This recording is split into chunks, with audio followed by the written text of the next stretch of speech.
놀라우신 은혜와 사랑과 축복이 여러분 모두에게 충만하게 임하기를 주님의 이름으로 축복합니다.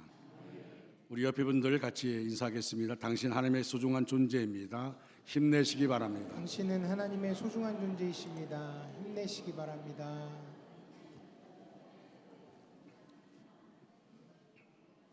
오늘 프로 연주가 얼마나 좋은지 참 고맙습니다.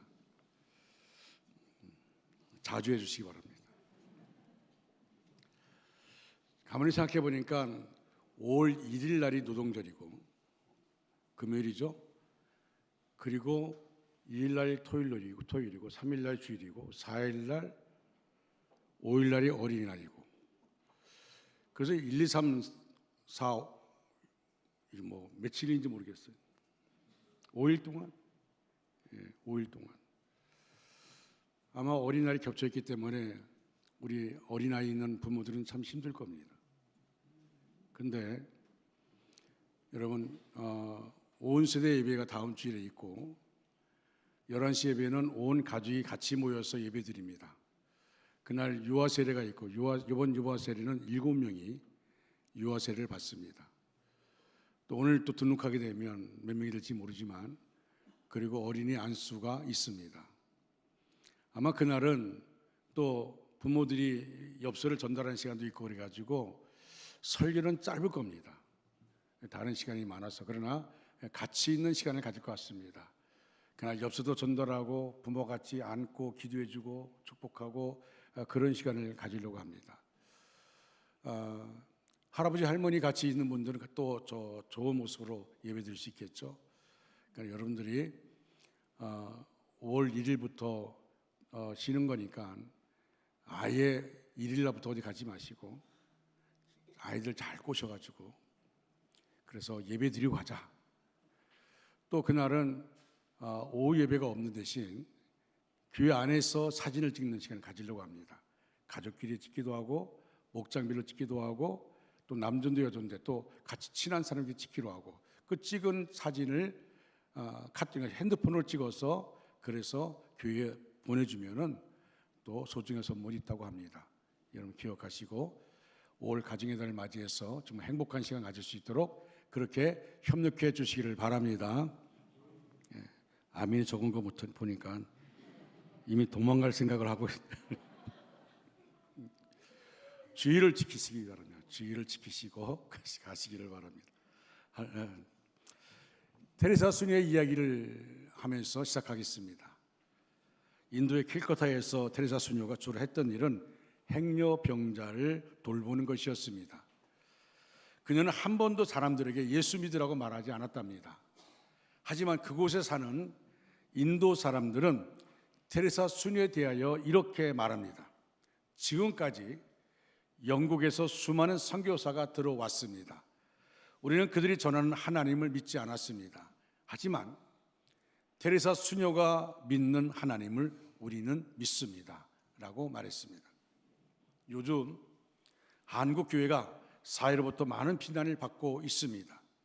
그리고 세상의 사람들은 교회를 다니는 사람들이 전해주는 말씀을 듣기를 원하지 않습니다. 세상이 원하는 것은 크리스찬의 입을 통해 전해지는 복음이 아니라 그들의 삶을 통해 보이는 복음입니다. 말씀은 듣는 것이 아니라 살아내는 것입니다. 따라할까요? 말씀은 듣는 것이 아니라 살아내는 것이다. 살아내는 것이다. 할렐루야. 아멘. 그렇습니다. 말씀은 듣는 것이 아닙니다. 살아내는 것입니다. 하나님이 우리에게 말씀을 주신 것은 그저 듣기만 하라고 주신 것이 아닙니다. 말씀을 들었으면 그 말씀 붙들고 말씀대로 살라고 우리에게 말씀을 주신 겁니다. 들음으로 끝나는 것이 아닙니다. 그 순간 은혜 받았다고 끝나는 것이 아닙니다. 그 말씀을 들었으면, 내 마음에 전해졌으면 내가 그 말씀 듣고 그 말씀에 반응하고 그 말씀을 지켜 행하는 것, 이것이 하나님이 우리에게 원하는 것입니다. 이것이 바로 야고보가 오늘 본문을 통해서 우리에게 일깨워주는 교훈입니다. 첫째로 우리는 말씀을 행하는 자가 되어야 합니다. 따라할까요? 우리는 우리는 말씀을 행하는 자가 되어야 합니다. 말씀을 행하는 자가 되어야 합니다. 할렐루야. 아멘. 22절 말씀을 함께 읽겠습니다. 너희는 말씀을 행하는 자가 되고 듣기만 하여 자신을 속이는 자가 되지 말라. 아멘. 아멘. 자, 야고보는 여기서 동사형을 쓰지 않고 명사형을 썼습니다. 말씀을 행하라는 것이 아니고 말씀을 행하는 자가 되라고 더 강조적으로 말씀해 준 것입니다. 예컨대 싸우라 이렇게 하지 않고 싸우는 군사가 되라고 하면 더 강조하는 것입니다. 삶 전체가 싸우는 일에 받쳐져야 하기 때문입니다. 마찬가지입니다. 단순히 말씀을 행하라고 하는 것보다도 말씀을 행하는 자가 되라고 하면 우리의 삶 전체가 하나님의 말씀을 행하는 일에 쓰임받는 삶이 되어야 한다는 것입니다. 왜 우리가 하나님의 말씀을 행하는 자가 되어야 합니까? 듣기만 하고 행하지 않으면 그것은 자신을 속이는 자이기 때문입니다. 스스로는 믿음이 있다고 생각할지 모릅니다. 그러나 그 믿음은 산 것이 아닙니다. 야고보서 2장 17절 말씀이 이렇게 말합니다. 행함이 없는 믿음은 그 자체가 죽은 것이라고 말씀하고 있습니다. 여러분, 죽은 시체를 사람이라고 할 수 있겠습니까? 죽으면 아무런 의미가 없는 것입니다. 마찬가지입니다. 우리의 믿음이 살아 있어야 역사합니다. 믿음이 죽었으면 아무런 소용이 없는 것입니다. 어느 목사님이 신장 기능이 너무 악화되어서 건강한 사람의 신장을 이식하지 않으면 안 된다는 결론이 나왔습니다. 위험한 위기의 순간을 맞이했습니다.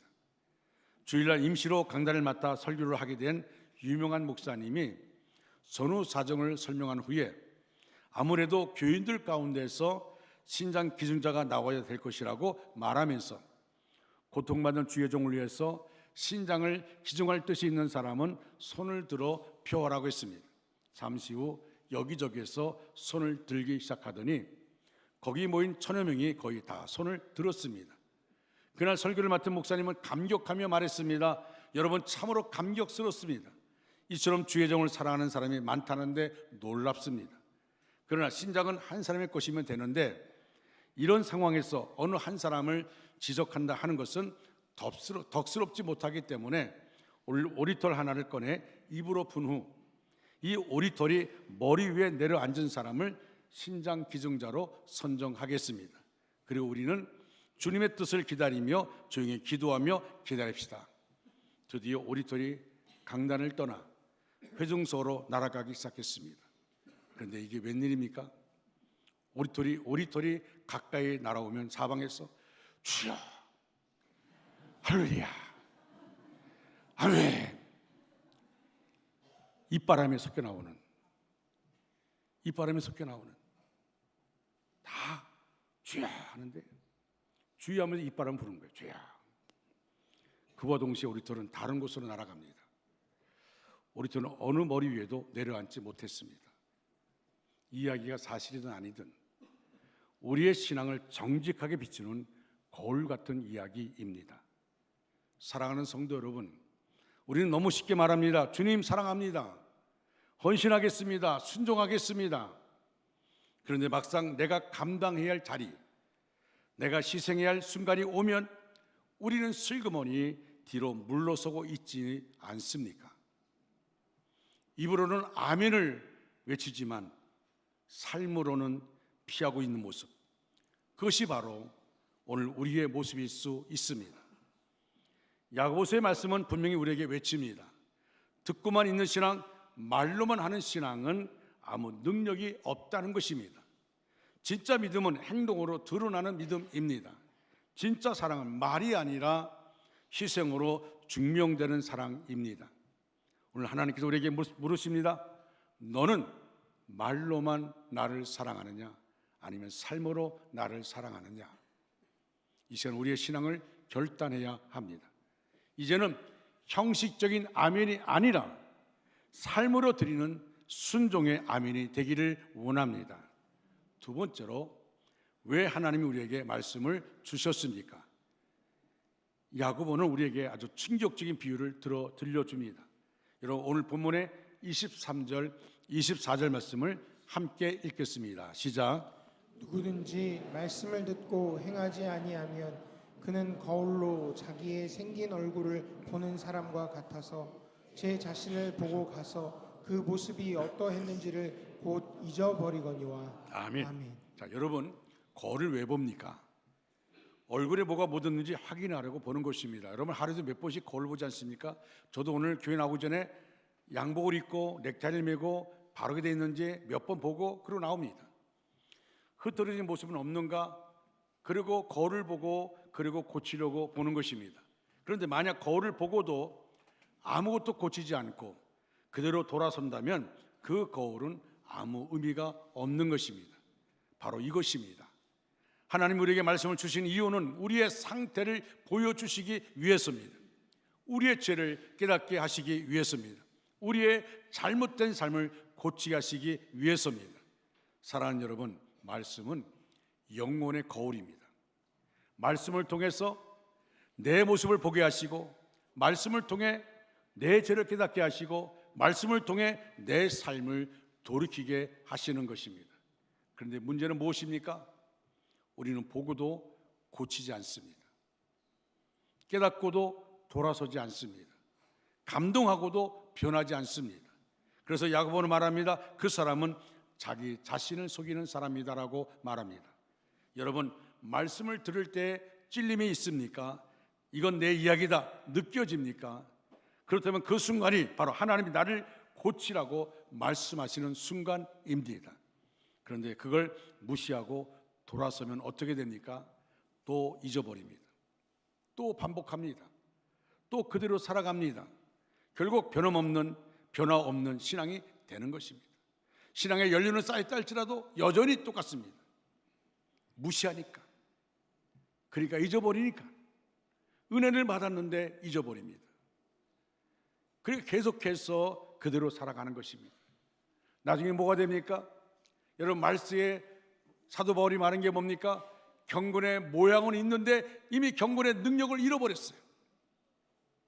사람들 앞에서 내가 목사니까, 내가 장로니까, 내가 권사니까, 내가 안식사니까, 집사니까 내가 그래도 경건한 척 해야지. 경건한 척 하는 건 있을지 모르지만 이미 마음속에 경건의 능력은 없어졌습니다. 경건의 능력이 없습니다. 이제 선택해야 합니다. 보고 고칠 것인가? 아니면 보고도 잊어버릴 것인가? 이 시간 결단하십시오. 주님, 보여주신 것 고치겠습니다. 주님, 깨닫게 하신 것 순종하겠습니다. 주님, 더 이상 잊어버리지 않겠습니다. 여러분, 하나님의 말씀은 보고 듣고 끝나는 것이 아니라 고치라고 주신 것입니다. 고치면 살고 고치지 않으면 그대로입니다. 나는 거울을 보고 잊어버리는 사람이 아니라 말씀을 보고 변화되는 사람으로 살겠습니다. 이 결단이 우리 모두의 결단이 되어야 합니다. 말씀을 들음으로 끝나서는 안 됩니다. 여러분, 베레아 신자들은 그 말씀이 그러한가 하여 그 말씀대로 행했다고 말하고 있습니다. 그렇습니다. 오늘 우리가 말씀을 듣습니다. 주일날 예배, 수요 기도회, 또한 우리가 새벽 기도에 나와서 목장 예배에 말씀을 듣습니다. 그런데 말씀을 듣는데 그 많은 말씀을 들음에도 불구하고 여전히 나는 원위치. 말씀을 듣는 시간에는 은혜 받습니다. 말씀을 듣는 시간에는 우리가 결단합니다. 기도합니다. 그런데 여전히 세상 나가면 원위치 뒤에는 우리 모습들, 전혀 말씀과 관계없이 살아가는 나의 모습. 하나님 우리에게 자신을 속이지 말라 그렇게 말합니다. 자신을 속이지 말라. 세 번째로 우리가 하나님의 말씀에 순종할 때 우리에게 약속된 축복이 있습니다. 오늘 보면 25절 말씀을 함께 읽겠습니다. 시작. 자유롭게 하는 온전한 율법을 들여다보고 있는 자는 듣고 잊어버리는 자가 아니요 실천하는 자니 이 사람은 그 행하는 일에 복을 받으리라. 아멘. 하나님 말씀을 듣기만 하고 잊어버리는 자가 복이 있는 것이 아니고 그 말씀 붙들고 말씀대로 살고 말씀대로 실행하는 자가 복을 받으리라 말씀합니다. 어떤 복이 약속되어 있습니까? 야고보는 25절 말씀 속에서 하나님 말씀에 순종하는 자에게 특별히 두 가지 축복이 있음을 일깨워주고 있습니다. 첫째로 하나님의 말씀을 순종하는 자에게는 자유롭게 되는 축복을 받습니다. 하나님의 말씀은 자유롭게 하는 율법이기 때문에 그렇습니다. 세상의 법, 곧 사람이 만든 법은 우리를 구속합니다. 그러나 하나님의 말씀은 우리를 자유케 하는 율법입니다. 하나님의 말씀은 우리를 죄에서 자유롭게 합니다. 그리고 모든 문제에서 해결해 줍니다. 근심, 걱정, 염려, 고통, 무거운 짐에서 우리를 자유롭게 하시는 것이 바로 하나님의 말씀입니다. 그래서 예수님이 이렇게 말합니다. 진리를 알지니 진리가 너희를 자유케 하리라. 진리를 알지니 진리가 너희를 자유케 하리라. 여러분, 그렇습니다. 제가 처음에 상조동복교에서 목회할 때 학생들과 함께 한 13명이 앉아서 30명 되는 건물에 예배를 드립니다. 그런데 예비군 소대장하는 분이 육군 중사로 예편한 분인데, 이분이 고향에 와서 자기가 고향을 좀 빛내겠다고 돼지를 키우면 돼지 파동이 일어나고요, 그리고 오리 키우면 오리 파동이 일어나고, 닭 키우면 닭 파동이 일어나고, 그러니까 얼마나 속상하겠어요. 그래갖고 사람들이 자기 보고 웃으면 비웃는다고 웃고, 자기를 비웃는다고 해서 막 싸우고 멱살 잡고 위아래도 없어요. 마을 사람들은 그 사람이 제발 좀 마을을 떠나서 좋겠다고 말하고, 그 안에는 거의 맞아서 이 사람은 1m 85입니다. 주먹도 얼마나 큰지 몰라요. 제 주먹보다 커요. 더 커요. 내 주먹 아무것도 아니지만. 그러니 그 부위는 1m 52쯤 돼요. 때리면 어떻게 되겠어요? 그러니까 주변의 사람들이 그 사람이 술만 먹으면 다 피해요. 다 피해요. 이분이 예비군 수사장인데 저보러 그래요. 제가 그때 전사 때인데, 담임 전사 할 때인데 어떻게 살 수 있겠냐고. 제가 한마디만 하겠습니다. 예수님이 이렇게 말씀했어요. 진리를 알지니 진리가 너희를 자유케 하리라 말씀했습니다. 교회 나오십시오 말했더니 그냥 가만히 듣고만 있어요. 그래서 얼마 지난 다음에 교회를 나왔어요. 수요예배 때. 수요예배 밤에 문을 열고 들어오는데요, 여러분 30명 되는 예배당이면 얼마나 작겠어요. 와, 술 먹고 들어왔어. 술 냄새가 막 예배당 안에 차는 거예요. 성도들이 놀라가지고, 왜? 그 사람 술 먹으면 안 되니까. 술 먹으면 난리 나니까. 그래갖고 성도들이 그 시간부터 목 운동하기 시작했습니다. 나 쳐다보고 그 사람 쳐다보고, 나 쳐다보고 그 사람 쳐다보고. 그 옆에 사람들이 다 피해요. 무슨 일 할까 봐. 제가 그때 그 순간에 다시 이 예수의 말씀을 가지고 말씀을 바꿨어요. 설교를 바꿨어요. 그리고 복음으로 초청했어요. 그러고 난 다음에 그분이 바로 교회 나온 게 아닙니다. 얼마 지난 다음에 가족과 함께 교회에 등록을 하고 신앙생활을 했어요. 어느 날 갑자기 그 아내가 머리에 피를 흘리면서 교회로 뛰어왔어요. 보니까 남편이 때린 거예요. 기도실에 숨겨놓고 좀 있으니까 그분이 왔어요. 몽둥이를 들고 뛰어온 거예요. 아, 얼마나 얼굴이 무섭게 보였든지. 자기 아내 어디 갔냐고. 그래서 여기 앉으라고. 그래서 예배당 마룻바닥인데 앉으라고 했더니 앉아! 그랬더니 이 사람이 이제 앉은 거예요. 나보다 나이가 많아요. 그때 저는 29살 될 때입니다. 큰 소리 치니 그냥 얼토길에 앉더라고요. 내가 이겼어요. 강하게 이겼습니다. 당신 이대로 가면 당신 지옥 가. 지금 당신의 삶이 지옥처럼 느껴지지? 제가 반말했습니다. 당신 삶이 지금 지옥처럼 느껴지지? 근데 이 지옥은 비교할 수 없는 거예요. 저 지옥 가면, 영원한 지옥은 엄청난 고통이야. 왜 이렇게 살라 그래요? 당신이 교회 술 먹고 교회 나왔다 할지라도 그것은 주님의 부르심이야. 그랬더니 자세를 바꿔서 무릎 꿇더라고요. 그리고 울더라고요. 제가 끌어안고 같이 울면서 기도했습니다. 그 이후로 그 사람은요, 정말 진리를 알지니 진리가 너희를 자유케 하리라. 순한 양처럼 변화되었습니다. 순한 양처럼. 그 아내가 뭐라 하기도요, 알았어. 그리고 끝내고. 순한 양처럼. 여러분, 이것이 진정한 자유입니다. 세상에 묶여있던 사람들이 주 안에서 진정한 자유를 누리게 됩니다. 여러분, 주님이 말씀하는 것처럼 그렇습니다. 여러분, 어려운 고통에 시달리고 있습니까? 문제가 있습니까? 하나님이 무슨 말씀을 주시든지 그 말씀 붙들고 그 말씀대로 순종하며 살아보시기를 바랍니다. 하나님 말씀이 우리를 자유롭게 할 것입니다. 화란의 유명한 붕사였던 고리테분 여사의 이야기 너무나도 유명합니다. 2차 대전 당시에 그는 화란에 있는 자기 집에 유대인을 숨겨주었습니다. 그것이 그만 나치에 의해서 발각이 되었습니다. 그래서 가족 모두가 포로 수용소에 갇혔습니다. 거기서 아버지가 세상을 떠납니다. 언니가 죽었습니다. 고리만 구사일생으로 살았습니다. 그것이 계기가 되어서 그는 예수 그리스도를 주님으로 영접했습니다. 그리고 성령의 은혜를 체험했습니다. 그리고 그가 유명한 부흥사가 되었습니다. 그는 자기의 조국 화란뿐만 아니라 미국, 영국을 순회하면서 전쟁으로 인해 지친 심령들에게 위로의 복음, 은혜의 복음을 전했습니다. 많은 사람이 그의 말씀을 듣고 위로가 되어지고 은혜 받았습니다.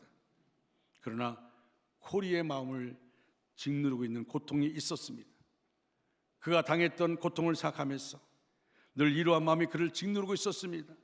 나는 절대 독일은 가지 않을 것이다. 독일 사람은 망해야 된다. 독일 사람은 더 고통을 받아야 된다. 더 괴로움을 당해야 된다. 독일은 절대 가서 복음을 전하지 않겠다고 그렇게 결심했습니다. 그런데 성령님이 강권으로 역사하는 거예요. 성령님이 강권으로 역사하는 겁니다. 견딜 수 없는 마음이 되었습니다. 그는 어쩔 수 없이 순종하는 마음으로 독일에 갔습니다. 그는 독일 사람들에게도 화해와 용서의 복음을 성령의 인도하심을 따라서 전하기 시작합니다. 큰 역사가 일어났습니다. 독일 사람들이 울며 회개하고 은혜를 체험합니다. 어느 날이었습니다. 그는 그날도 교회에서 화해와 용서의 복음을 독일 사람들에게 전했습니다. 집회가 끝나고 난 뒤에 관리에 따라서 그는 그곳에 참석한 교인들과 함께 일일이 악수하게 되었습니다. 그런데 갑자기 악수하러 오늘 쭉 서 있는 그 줄에 그의 시선이 한 남자에게 집중했습니다. 꿈에도 잊을 수 없는 사람이었습니다. 바로 자기가 갇혔던 포로 수용소의 악명 높은 감독이었던 것입니다. 고리는 그 사람 때문에 말로 평유할 수 없는 고통을 겪었습니다. 아버지가 세상을 떠나고 그 언니가 추한 모습으로 세상을 떠났습니다. 그러니 어떻게 그 사람을 잊을 수가 있겠습니까? 고리는 속으로 하나님께 외쳤습니다. 하나님, 저 사람만큼은 제가 사랑할 수 없습니다. 어떻게 저 사람을 제가 용서할 수 있습니까? 성령께서 이렇게 말씀하는 겁니다. 고리야, 나는 지금 너에게 그 사람을 사랑할 수 있느냐, 용서할 수 있느냐고 묻고 있는 것이 아니다. 나는 너에게 지금 말하고 있다. 그를 사랑해라, 용서해라. 고리는 다시금 외쳤습니다. 하나님, 저의 힘으로 할 수 없습니다. 저는 못합니다. 가끔 꿈에도 나타나서 날 힘들게 했던 사람입니다. 못합니다. 하나님이 정말 원하신다면 제가 그것을 순종할 힘을 주시기 바랍니다. 순종할 힘을 주시기 바랍니다. 그런 가운데 그 남자가 자기 앞에 섰습니다. 그는 물론 고리를 알아보지 못했습니다. 고리는 그를 마주하기 싫었지만 하나님 말씀에 순종하는 마음으로 눈을 지그시 감고는 그의 손을 덥석 잡았습니다. 그러자 그 남자는 떨리는 음성으로 이렇게 말했습니다. 화란 사람인 당신이 이곳에 오셔서 용서의 복음을 전해주셔서 정말 감사합니다. 우리 독일 사람들이 전쟁 중에 저질렀던 모든 잘못을 용서해 주시기 바랍니다. 저도 과거에 제 잘못이 얼마나 엄청난지 용서 안 받고 새 사람 되기 위해서 오늘 이렇게 이 집회에 제가 참석했습니다. 한마디로 하나님이 그를 그곳에 보내주신 것이죠. 고리는 그 말을 듣는 순간에 너무나도 기뻐서 눈물이 왈칵 쏟아졌습니다. 그는 그때의 체험을 이렇게 기록하고 있습니다. 나는 그 순간 그 은혜의 자리에 나와서 죄를 회개하고 예수를 영접하는 그 순간 하늘의 문이 활짝 열리면서 우리 주 예수 그리스도의 사랑이 온 누리에 충만하게 임하는 것을 느낄 수 있었습니다. 내 마음속에 그토록 짓누르고 있던 고통 속에서 나는 완전한 자유를 누리게 되었습니다. 여러분, 진리가 우리를 자유롭게 합니다. 하나님 말씀이 우리를 자유롭게 하는 것입니다. 여러분 마음에 근심, 걱정, 고통이 있습니까? 하나님이 무슨 말씀을 주시든지 그 말씀에 순종하시기 바랍니다. 하나님 모든 문제에서 우리를 자유롭게 하실 것입니다. 진정한 자유가 그 안에 있습니다. 저도 힘들고 어려울 때가 있었습니다. 억울할 때가 있었습니다. 그럴 때 주 앞에 내 마음을 토합니다. 어릴 때 너무 힘들면 바닥을 치면서 기도합니다. 그때 그 순간 주님의 보혈이 나를 덮어주는 은혜를 체험하게 되었습니다. 조금 전까지 힘들다고 어렵다고 했던 내가 주님의 보혈이 나를 덮어주는 은혜를 체험할 때 두 손을 들고 주님 사랑해요, 말할 수 없어도 표현도 못해도 주님 사랑해요 라고 눈을 흘리며 기쁨으로 손을 들고 찬양하게 되어집니다. 하나님의 자유롭게 하신 은혜, 하나님이 내 마음을 씻어주시는 은혜, 하나님이 내 마음을 만져주시는 은혜를 경험하게 되어집니다. 성도 여러분, 여러분 삶 가운데 어떤 상황이 있다 할지라도 하나님의 만져주시는 은혜를 체험하기를 주님의 이름으로 축원합니다. 둘째로 약속하신 축복이 있습니다. 하나님의 말씀은 온전한 율법이라고 했습니다.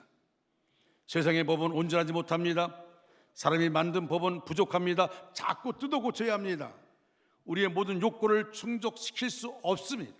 그러나 하나님 말씀은 온전하기 때문에 우리의 부족함을 온전하게 채워줍니다. 실패를 성공으로 바꿔줍니다. 병든 것을 다시금 본질대로 회복시켜 줍니다. 김충구 박사가 쓴 와임이라는 책이 있습니다. 그는 1967년 미국에 유학 와서 박사학위를 받고 페퍼다인의 대학에서 교수로 재직하면서 제우스 교수상을 탈 정도로 성공적인 인생을 살았습니다. 그러나 37살 젊은 나이에 간경화와 간염으로 한마디로 말하면 사망 선고를 받게 됩니다. 의사가 더 이상 손쓸 수 없다고, 이제는 더 이상 손쓸 수 없다고 그렇게 말합니다. 극심한 가난을 이기고 삶의 터전을 찾아 미국까지 와서 갖은 고생 끝에 학위를 받고 교수가 되어서 이제 겨우 안정된 자리를 잡게 되었는데 이제 좀 행복해지려고 하는데 젊은 나이에 천청병력 같은 그런 말을 듣게 된 것입니다. 깊은 절망감에 그는 하나님께 반항합니다. 하나님, 이럴 수 있습니까? 와임이 하필은 왜 접니까? 왜 접니까? 왜 접니까? 와임이 왜 접니까? 그 자기가 할 수 있는 모든 방법을 동원해서 간 치료에 정성을 다했습니다. 하지만 아무런 효과가 없었습니다. 죽음의 순간만을 기다린 그 순간에 그냥 누워서 죽음의 순간을 맞고 싶지 않아서 그는 마지막으로 빅베어 마운틴 기도원으로 올라갔습니다. 퉁퉁 부어버린 배를 부여잡고 하나님께 기도하기 시작합니다. 그런데 간절히 기도하던 중에 그는 자신을 찾아오신 주님을 만나게 됩니다. 그동안도 예수를 믿었습니다. 찬양대 찬양도 했습니다. 교회 봉사도 했습니다. 그런데 그 순간에 진정으로 주님이 자기를 찾아오시는 은혜를 경험하게 되었습니다. 세상을 바라보던 시선이 오로지 주님만을 향하게 되었습니다. 배는 퉁퉁 부어서 탕탕한데 조금 전까지만 해도 이 배를 바라보고 절망적인 모습이었는데 찾아오신 주님을 바라보는 순간에 이제는 자기 시선이 자기의 모습이 아니었습니다. 그리고 오직 주님을 향해 있게 됐습니다. 주님께 집중하게 되었습니다. 주님께서 자신을 얼마나 사랑하시는지를 비로소 깨닫게 됩니다.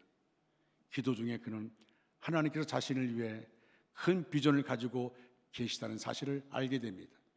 그러자 그는 이제 기도 내용이 바뀌었습니다. 와임이 왜 하필이면 접니까? 라고 기도했던 그가 와임이 하나님 왜 저 같은 것을 그토록 사랑하십니까? 왜 저 같은 것을 그토록 사랑하십니까? 하나님 왜 하필 저 같은 것을 찾아오셨습니까? 그 순간 하나님의 강권적인 은혜로 하나님의 질병을 치유하여 주십니다. 탱탱했던 배가 꺼졌습니다. 그는 건강한 몸으로 주님의 사역을 활발하게 하고 있습니다. 와임이 왜 수많은 사람 가운데 왜 내가 이 병으로 고통받아야 됩니까? 하나님 아시지 않습니까? 내가 열심히 하나님을 섬겼던 거 아시지 않습니까? 그러나 하나님 보실 때 우리를 더 깊이 사용하기를 원해서, 하나님 나를 만나주길 원해서, 나와 깊은 교제를 하길 원해서 하나님의 은혜, 나에게 찾아오신 주님의 사랑을 느끼게 되어지면 왜 하필 접니까? 라고 말한 것이 아니라 왜 저 같은 것을 그토록 사랑하십니까? 왜 하필 저 같은 것을 찾아오셨습니까? 그렇습니다. 주님께서 찾아오신 은혜를 잊게 되면 우리 모두는 하나님께 이렇게 감사드리지 않을 수 없습니다. 와임이 왜 저같이 부족하고 연약하고 무능한 자를 사랑하십니까? 와임이 왜 하필이면 저 같은 것을 택하셨습니까? 시편 8편 4절에 사람이 무엇이기에 주께서 이렇게 마음을 쓰시며 사람이 과연 무엇이기에 이토록 돌봐주십니까? 사랑하는 성도 여러분, 실패의 자리에서 하나님께 회개의 기도를 드릴 때 하나님을 향한 원망과 불평은 씻은 듯이 사라지고 항상 감사와 찬양이 넘쳐나는 그 삶을 살아갈 수 있게 되어집니다. 그것이 바로 저와 여러분의 고백되어지기를 간절히 소원합니다. 사랑하는 중앙가족 여러분, 말씀을 마무리합니다. 하나님은 오늘도 우리에게 분명히 말씀하십니다. 듣는 자로 머물지 말고 행하는 자가 되라. 듣는 자로 머물지 말고 행하는 자가 되라. 이 말씀은 지식이 아닙니다. 이 말씀은 선택이 아닙니다. 이 말씀은 지금 우리의 삶을 바꾸라는 하나님의 부르심입니다. 여러분, 우리의 신앙을 정직하게 돌아봅시다. 우리는 말씀을 듣고 감동했지만 삶으로는 얼마나 순종했습니까? 마음이 뜨거워졌던 순간은 있었지만 행동이 바뀌지 않았다면 오늘 하나님 우리에게 다시 말씀합니다. 말씀은 듣는 것이 아니라 살아내는 것이다. 여러분, 신앙은 말이 아니라 삶입니다.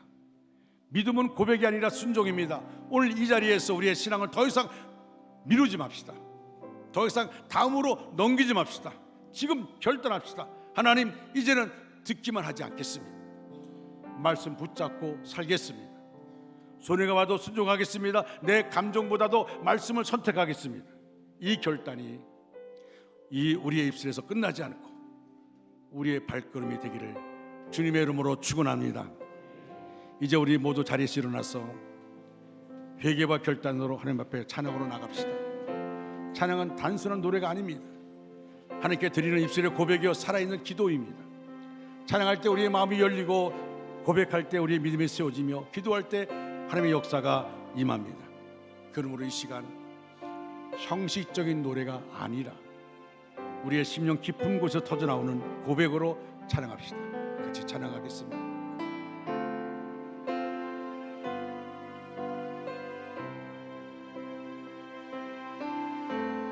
말씀 앞에서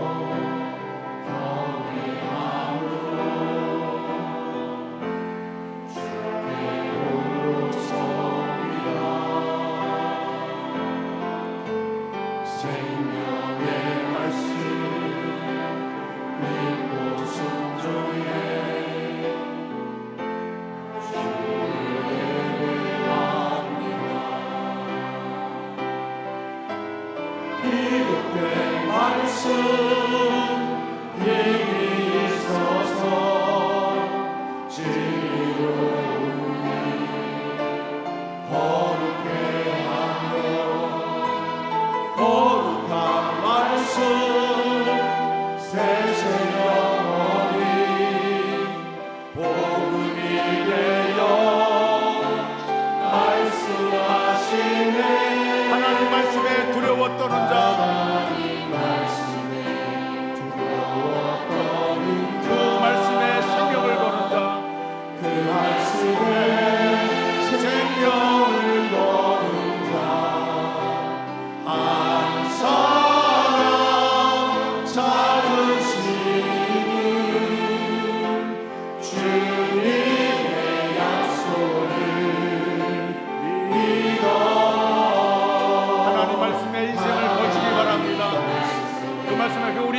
거시기 바랍니다. 순종하며 주 따라가는 자, 그 한 사람이 하나님 나라 이뤄갈 주의 교회요 예로만 하나님 말씀에 두려워 떠는 자, 그 말씀에 생명을 거는 자, 하나님 아버지를 잡아 주시옵소서. 그 말씀에 생명을 거는 자, 한 사람 찾으시는 주님의 약속을 믿어 하나님 말씀에 여러분의 운명을 거시기 바랍니다. 말씀에 인생을 거는 자, 순종하며 주 따라가는 자, 영원한 하나님 나라 이뤄갈 주의 교회요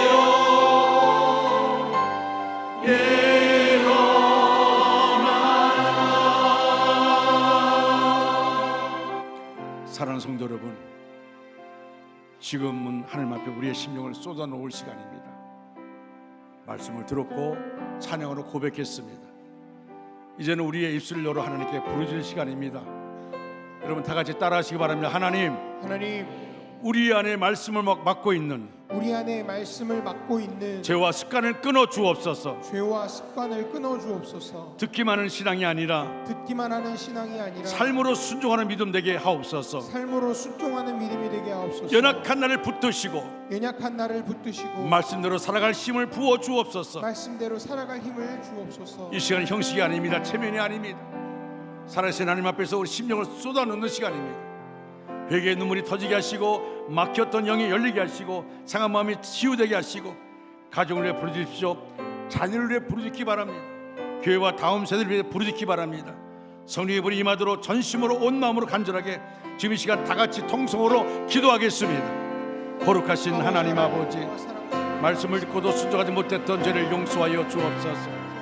우리의 교만과 욕심과 마음과 미움과 분노를 내려놓습니다. 우리의 굳은 마음을 깨뜨려 주시고 눈물로 회개하게 하옵소서. 다시는 죄로 돌아가지 않도록 붙들어 주옵소서. 하나님 아버지, 연약한 우리의 육체를 붙들어 주옵소서. 병든 곳마다 치유하여 주시고 피곤한 심령의 세움을 부어 주옵소서. 낙심하지 않게 하시고 어떤 상황 속에서도 믿음으로 서게 하옵소서. 성령의 능력으로 날마다 새로워지게 하옵소서. 하나님 아버지, 우리 가정을 살려 주옵소서. 가정마다 예배가 회복되게 하시고 사랑과 화목이 넘치게 하시고 다툼과 상처는 떠나가고 용서와 은혜가 흐르게 하옵소서. 부모는 믿음의 본이 되게 하시고 자녀들은 하나님을 경외하는 세대로 일어나게 하옵소서. 하나님 아버지, 우리 교회를 붙들어 주옵소서. 기도의 불이 꺼지지 않게 하시고 말씀 위에 굳게 서는 교회 되게 하옵소서. 사람의 힘이 아닌 성령의 능력으로 움직이는 교회 되게 하옵소서. 영혼을 살리고 세상을 변화시키는 교회 되게 하옵소서. 특별히 이 시간 성령으로 세대를 잇는 교회 되게 하옵소서. 우리의 다음 세대를 살려 주옵소서. 믿음이 끊어지지 않게 하시고 자녀들이 하나님을 뜨겁게 사랑하게 하옵소서. 어른의 신앙이 자녀들에게 흘러가게 하시고 세대와 세대가 함께 하나님을 예배하는 교회 되게 하여 주시옵소서. 사랑과 은혜가 풍성하신 하나님 아버지, 오늘도 귀한 말씀을 들려주시고 우리의 심령을 깨우쳐 주심에 감사드립니다. 듣기만 하는 자가 아니라 행하는 자가 되라고 하신 하나님의 음성을 믿음 마음으로 새깁니다. 하나님, 우리의 모습을 보라 봅니다. 말씀을 듣고도 돌았으면 잊어버렸던 연약함을 회개합니다. 입술로는 고백했지만 삶으로 순종하지 못했던 모든 죄를 용서하여 주옵소서. 이 시간 통성으로 부르짖으며 드린 기도를 하나님께서 들으신 줄 믿습니다. 눈물로 올려드린 간구마다 응답하여 주시고 막혔던 문제는 열리게 하시며 상한 심령은 치유하여 주옵소서. 하나님 아버지, 이제는 말씀 붙잡고 살아가는 삶이 되게 하여 주시옵소서. 우리의 가정 속에서, 일터 속에서, 교회 공동체 안에서 말씀을 실천하는 살아있는 믿음으로 나타나게 하옵소서. 성령 하나님, 우리를 붙들어 주옵소서. 연약하여 넘어질 때마다 다시 일으켜 주시고 끝까지 순종하며 살아갈 힘과 능력을 날마다 부어 주옵소서. 특별히 우리의 가정을 축복하여 주시고 자녀들이 믿음 안에 바로 서게 하시며 다음 세대가 끊어지지 않고 이어지는 은혜를 허락하여 주옵소서. 우리 교회를 사용하여 주셔서 성령으로 하나 되고 사랑으로 섬기며 이 원주 땅을 살리는 교회 되게 하여 주시옵소서. 이제는 우리 주 예수 그리스도의 은혜와 하나님 아버지의 크신 사랑하심과 성령님의 교통하심과 충만하신 은혜가 오늘 말씀을 듣고 이제는 듣는 자가 아니라 행하는 자로 살기를 결단하며 삶의 자리에서 말씀을 실천하며 살아가기를 다짐하는 모든 성도들 위해, 그들의 가정과 자녀들 위해, 일터와 모든 삶의 현장 위에, 그리고 대한민국과 원주 땅과 세계 도처에서 복음을 전하는 선교사 가족들 위해 지금부터 영원토록 함께 하시기를 간절히 축원하옵나이다. 아멘.